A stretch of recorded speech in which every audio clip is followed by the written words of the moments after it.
What is going on YouTube? It is your boy, Sir Jorge the Great, bringing you our draft analysis for the YouTubers Creators League, hosted by Sen.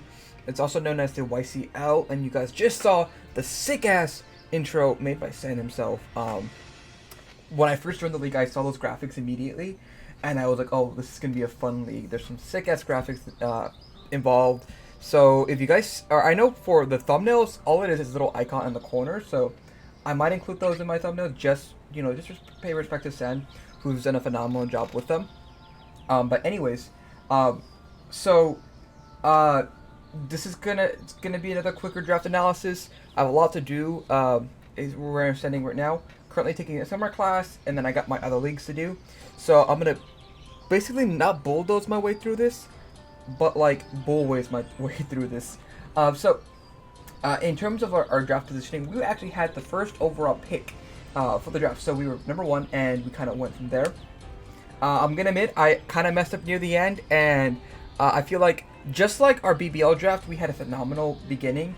And then once we got to our lower picks, I had a very hard time picking Pokemon. I'm going to be real. So we're definitely going to make some changes throughout the season, just to pick up some Pokemon that I feel like we just need over others. So just keep that in mind. So our team may not be finalized by the end of the season. We might experience some changes, so just keep that in mind. But anyways, going into the beginning of the draft, okay, we had number one pick. So I got to choose whatever the hell I wanted.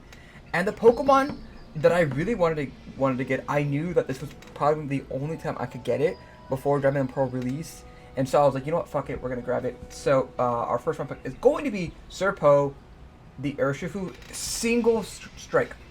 Now, I had Rapid Strike in the UPA whenever we hit Gigantamax Gengar, and I kind of felt like I used Urshifu decently, not well enough, and I feel like near the end of the season we definitely got the hang of it. But now with Single Strike, it's a completely different story, because I feel like Single Strike is a lot more powerful than the Rapid Strike, because Dark type just hits hard, especially with our Wicked Blow. So I'm very excited to having Sir Poe here. I may have nicknames for everybody, but not for everybody, because I just not that creative. But yeah, loving Urshifu Single Strike as our first overall pick, and I feel like we're gonna be a threat. Going into round two, again, I can pair our Pokemon together, and we're gonna be taking a trip down to Hoenn for our next two picks, and I'm just realizing it because we picked up the two pseudo legendaries. So first and foremost, our second round pick is going to be Professor X. Might change the Metagross. I absolutely love Metagross. It's a great Steel and Psychic type Pokemon.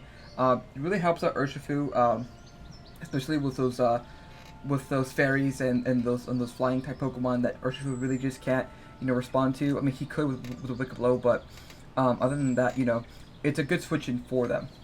Metagross can do a number of things. He can set up rocks. He can be like agility weakness policy, which might be a bring to BH. I'm really a big fan of Metagross here. We can run Metagross physical, special, whatever you want it. And I really just do like Metagross here. His shiny is phenomenal as well. So we got to bring that shiny Pokemon every single week. And then going into round three, I just wanted to get a good start on my Fairy Dragon Steel Core. So going into round two, like I said before, we're going to Hoenn. Too much water. We picked up Salamence. Now Salamence is a Pokemon that can set up. It's another threat really. We can run a special. We can run a physical. We get Intimidate.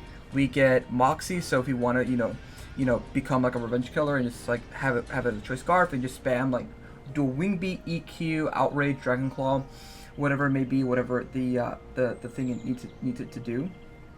We can like run things like Skill Shot, Dragon Dance. So there's a lot of options with Salamence, and I just think it really pairs nicely with Metagross and Urshifu. And I'm really looking forward to having these three Pokemon being sort of our main breakers. Going into round four, I wanted to pick up a Fairy type Pokemon for sure, and so we ended up picking up El Kokoi. The Grimmsnarl, I think I'm taking that nickname from Dre. He used it way back in the BBR when we faced him off, and our Jirachi was walling him until he got the Para crit, I think, But you know, it is what it is. I just remember because of the thumbnail. We picked up a boy. Again, Prankster gives us screens immediately. We can do some shenanigans like Rest Talk, Bulk Up, which would be really, really cool. Sparrow Break is such a clean move, lowering the special attack of the target upon, you know, contact, which is really nice. And yeah, Grimstone giving us screens allows Metagross to set up easily, gives Urshifu a way to set up behind a substitute, as well as Salamence, you know, they could really take hits and then, you know, dish out a hit back. Looking very forward to using Grimmsnarl this week, or this season, and we'll see how it goes.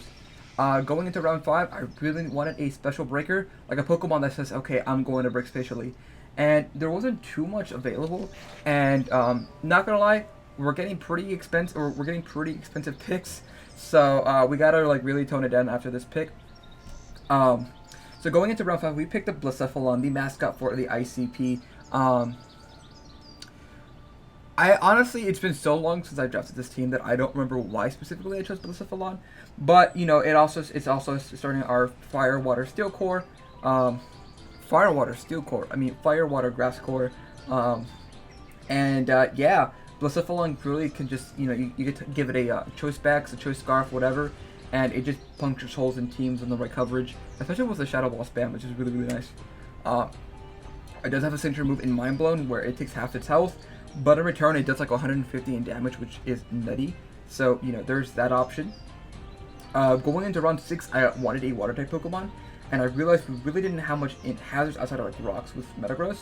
So I wanted to make sure we got some sort of hazard. So we ended up picking up Qwilfish, which is an Intimidate user, but also gives us the access to T-Spikes, to T-Wave, to Destiny Bond. So Qwilfish is a really, really good pivot Pokemon in my opinion. And I think now it gets Flip Turn, so you know that gives us some more momentum, something that we just didn't really have outside of maybe Urshifu. So yeah, really looking forward to having Qwilfish here. It's a good bulky water type Pokemon, and we'll see what they do. Now going into round 7, we picked up something, but I don't remember what it was, and we ended up dropping it for something else. So I'll come back to the round 7 pick and move on to round 8. Actually, no, whatever. We picked up Eggy. So what happened was initially I miscounted the points and realized Eggy was 60 points and not 40 points. So at the end of our draft, we actually had Cantonian Eggy. But then Sen was like, here's a free period. You can make up to like 2 or 3 transactions for free with no cost. So, oh, it was Cryogonal. We initially drafted Cryogonal, and I said, no, I really want Eggy, because it's me. And so we have Eggy now. Honestly, again, whether it be a curse or whether, you know, it just be me, I like drafting Eggy, and no matter what, it's always gonna be on my team, no matter what, unless it gets sniped for me, which would be really, really bad.